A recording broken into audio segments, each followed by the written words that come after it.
नमस्कार दोस्तों, ocean network में आपका स्वागत है। वो केबीसी में कौन बनेगा करोड़पति में अमिताभ बच्चन बार बार एक डायलॉग बोलते हैं कि आपका समय शुरू होता है अब। और उसके बाद टिक टिक की वो घड़ियां सुइयां जो हैं सुनाई पड़ने लगती हैं। कुछ ही समय जवाब देने वाले के पास होता है, उस समय में उसको जवाब देना होता है सही या गलत। 20 मई को 12:30 बजे मुख्यमंत्री शपथ लेंगे बेंगलुरु में। कर्नाटक के नए मुख्यमंत्री और पुराने मुख्यमंत्री भी सिद्धरामैया साहब, उनके साथ डिप्टी चीफ मिनिस्टर की शपथ लेंगे डीके शिव कुमार। सरकार अमल में आ जाएगी और उसके बाद उनका समय शुरू हो जाएगा। और ये समय राज करने का नहीं है, कांटों का ताज सिर पर रख करके वो वादे पूरे करने का है जो उन्होंने चुनाव प्रचार के समय किए थे। और कुछ चीजें कांग्रेस के गले की फांस बनने जा रही हैं। ये कौन सी चीजें हैं? जो 5 गारंटी कानून उन्होंने बनाने के लिए कहा था कि पहली ही कैबिनेट की बैठक में हम 5 मांगे पूरी करेंगे, इन पर सालाना 50,000 करोड़ रुपया खर्च होने वाला है। सालाना। राज्य का बजट कितना होता है? और इन लोकप्रिय जो घोषणाएं थी, इन पर जो खर्च होने वाला है वो अकेले ही 50,000 करोड़ के आसपास है। ये कौन सी हैं? ये 5 गारंटी लागू करने का वादा पहली कैबिनेट की बैठक में किया गया था। इन वादों में है सभी घरों को 200 यूनिट मुफ्त बिजली।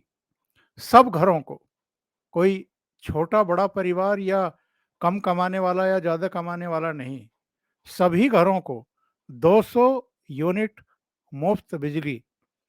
हर परिवार की महिला मुखिया को 2,000 रुपए मासिक सहायता। गरीबी की रेखा से नीचे यानी बीपीएल के जो परिवार हैं, प्रत्येक सदस्य को 10 किलोग्राम मुफ्त चावल। अगर घर में 5 सदस्य हैं तो 50 किलो चावल हो गया। बेरोजगार स्नातक युवाओं के लिए हर महीने 3,000 रुपए। बेरोजगार डिप्लोमा धारकों दोनों 28 से 25 आयु वर्ग में 2 साल के लिए 1,500 रुपए युवा निधि दी जाएगी। और सार्वजनिक परिवहन बसों यानी शक्ति में महिलाओं के लिए मुफ्त यात्रा। इस घोषणा पत्र का मसौदा करने वाले हैं समिति के उपाध्यक्ष प्रोफेसर के राधाकृष्णन। खुद उन्होंने कहा है कि ये 5 गारंटी योजनाओं के कार्यान्वयन पर सालाना 50,000 करोड़ रुपया खर्च होने वाला है, इससे अधिक होने वाला है। और भारतीय जनता पार्टी ने ये आरोप लगाया कि इन गारंटी का कार्यान्वयन राज्य को वित्तीय दिवालियेपन में धकेल देगा। ये 5 गारंटी कानून तो लागू होंगे कि नहीं होंगे, नहीं होंगे तो इनके साथ क्या सलूक होगा, ये अपने आप में आने वाला भविष्य बताएगा। आपको याद होगा वक्फ बोर्ड के जो सर्वे सर्वा हैं शफी सादी, उनकी अभी 2 दिन पहले ही कुछ बाइट्स आई हैं, कुछ इंटरव्यूज आए हैं, कुछ चैनलों पर जाकर के वो बोले हैं। उन्होंने कहा है कि वक्फ बोर्ड को यानी मुस्लिम संगठन को कांग्रेस ने 30 टिकट देने का वायदा किया था, 15 मिले। उन 15 में से इन लोगों ने 9 मुस्लिम एमएलए जिता करके विधानसभा भेजे हैं।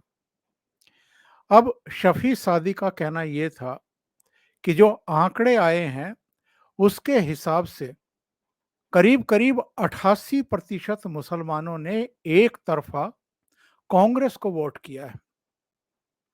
यानी उन्होंने दावा किया है कि उन्होंने मुस्लिमों के वोट कांग्रेस को ट्रांसफर कराए हैं।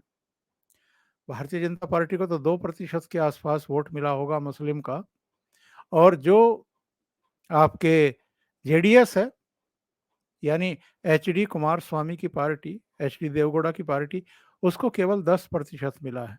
बाकी 88% किसको मिला है? कांग्रेस को। अब उनका कहना यह है कि एक तो हमें डिप्टी चीफ मिनिस्टर का पद चाहिए, यानी एक मुस्लिम जो है वो डिप्टी चीफ मिनिस्टर बनाइए और 5 कैबिनेट मंत्री मुस्लिमों के बनाइए। और उसमें भी उन्होंने 3 महत्वपूर्ण डिपार्टमेंट लेने की बात कही थी। नंबर 1 होम मिनिस्ट्री, जो आमतौर पर अब मुख्यमंत्री के पास रहती है। दूसरा रेवेन्यू, जो सत्तारूढ़ पार्टी का ही कोई सीनियर मेंबर उसमें रखा जाता है। वित्त मंत्रालय में, राजस्व में सीनियर आदमी रहता है सत्तारूढ़ पार्टी का। और तीसरे एजुकेशन। ये तीनों ही डिपार्टमेंट बेहद महत्वपूर्ण है।